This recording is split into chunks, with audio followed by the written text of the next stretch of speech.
Hey guys, Pro1701 here, and today we're going to be continuing our list of the most underrated story, in my opinion, for each Doctor. Now, in part 1, we did Doctors 1, 2, 3, and 4. If you haven't seen that, check that out. Today, in part 2, we're going to be looking at Doctors 5, 6, 7, 8, and 9. Now, for the classic series, there are the 5th, 6th, and 7th Doctors. I haven't seen every single one of their stories, but on all 3 of them, I've seen most of their stories, or at least 2/3 of their stories. I think in Sylvester's case, I've seen probably 3/4 of his. I think there's only 3 of his stories I haven't seen: Delta, Paradise, and one from season 25 that I'm forgetting. But we're going to start off with the 5th Doctor. I'm going to go with Castrovalva, because I don't think it's regarded badly, but I actually think it's a really good story. Plus, it's one of the ones I really have good memories of.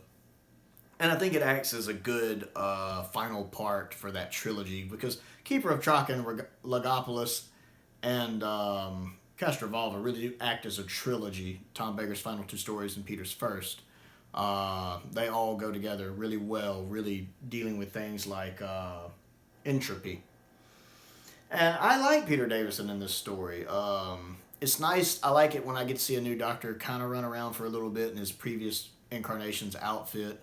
I like he's got some post-regeneration trauma going on here. I like everything with Castrovalva itself and the Retrieve, and him slowly not only kind of becoming who he is, but kind of figuring out what's going on in Castrovalva.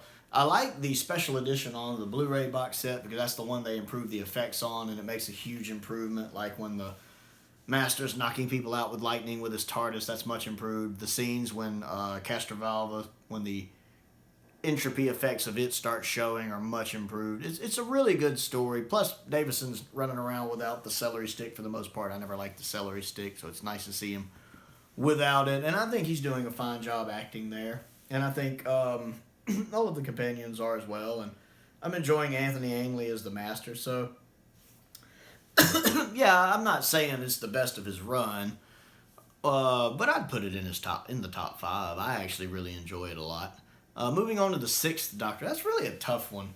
For the most part, what I've seen of the 6th Doctor, and there's only about, I think, 2 or 3 of the 6th Doctor stories from season 22 I haven't seen. I've seen all of season 23. I've seen most of season 22. But most people seem to have his stories pegged right. The stories that usually aren't that popular, I don't care for. And the stories that are usually held in better regard, I usually like more. Like, my favorite Colin story in his TV run is Vengeance. Most people would probably say that's his best one. So it's hard to pick one. But if I had to pick one that's probably deserves a little more credit, I'd probably say Terror of the Vervoids. I actually enjoy that one a lot. My favorite version of it is the new version on the box set, where they cut out all the trial scenes and they add the new CG effects and the new intro. I absolutely love that new intro that they do. It kind of has that Russell T Davies era look to it. It's really neat. And the episode just works better without the courtroom scenes slowing them down. But even on its own, I think it's a nice kind of Agatha Christie murder mystery. I think the guest cast do a really nice job, especially, I can't remember her name, the one woman who played in Goldfinger, I believe it was. She does a great job. I like the cast. I like the setup. I like the mystery. Really, the only issue I have is the the Vervoid's facial mask is, well, let's just say it's one of those things that once you see it, you can't unsee it. And so anytime you watch it, that's that was kind of a bad design choice. But other than that, the story is great. And I really like the special edition. They've really done a lot with the color grading on it. That episode really pops. It's very colorful. Seems like the colors, like they turn the saturation up a bit to where it's just right. And it looks really, really good, and it fits that episode well. And the way the Doctor stops the Vervoids at the end is really good. I think it's an underappreciated story. I'm not saying it's anything stellar, and it's certainly not essential who watching, but I think it deserves a little more credit than it gets. For the 7th Doctor, I'm going to say Dragonfire. I have a soft spot for Dragonfire. I think it's a really good episode, and I think it gets a bad rap simply because it's part of Season 24. And Season 24 is crapped upon a lot, and I think that's mainly just because of Time of the Rani is so bad. I think literally all of season 24 gets a bad rap just because of Time of the Rani. I like Dragonfire a lot. One, we get rid of Mel. Two, this is Ace's introduction, and I love Ace. She's a great companion. She's one of the best companions, and a great template for the companions for the modern series. And she hits it. Sophie really nails it right out of the gate. She's great as this character. I love McCoy in it. I think he's fun. I love the villain in it. I can't remember his name. The kind of ice guy. I like him. I think he's a great villain. I like the little creature they find in it. I think he's realized really well, especially on a classic Who budget. I find him quite interesting. Even some of the sets look really nice. The cliffhanger when he's hanging up by his umbrella is kind of stupid. I'll give you that. But putting that aside, I think a lot of the crystal sets look pretty nice, again, for classic Who. And the main villain's death is pretty impressive, especially by classic Who standards. I think that's even more impressive than some of the stuff in modern Who. I think that's really well realized. I actually really, really enjoy Dragonfire a lot. For the Eighth Doctor, I would say the TV movie was, while by no means being perfect, I really enjoyed it because I watched it back when it first aired here in the States, which I think was around August or September of '96, a few months after the UK got it, and I really enjoyed it. It's my favorite version of McCoy's outfit and look. I really liked McCoy at the beginning. I love that longer hair he had and that non-question mark outfit. I really wish we'd gotten more of the Seventh Doctor in that look, because that is a perfect Doctor look, and that is definitely his quintessential look in my opinion. I wish we'd gotten more screen time with him, and I really like McGann, and even Eric Roberts as the Master. To me, is not as bad as some people make out. I liked his Master. It doesn't quite feel like the Master, and I think they would have been fine with him being a different character, but it works. It's fine. The only companion I really have problems with is Lee. I didn't really like Lee in it, the Asian child. I don't know, just for some reason I didn't connect with him as a character. Maybe that's just me, I don't know. I liked Grace. I like Daphne Ashbrook. I think she's a good actress. I've seen her in Jag, I've seen her on Knight Rider, I've seen her in some other stuff, and I like her as an actress. I think she's a nice companion. I'd love to see maybe her come back for the audios if she hadn't. But McGann is great. He's so full of life and happiness and joy, and seems happy to be doing what he's doing. And I love his throwdown with the Master at the end when he's chained up to that thing with the helmet on, and they're having it out verbally.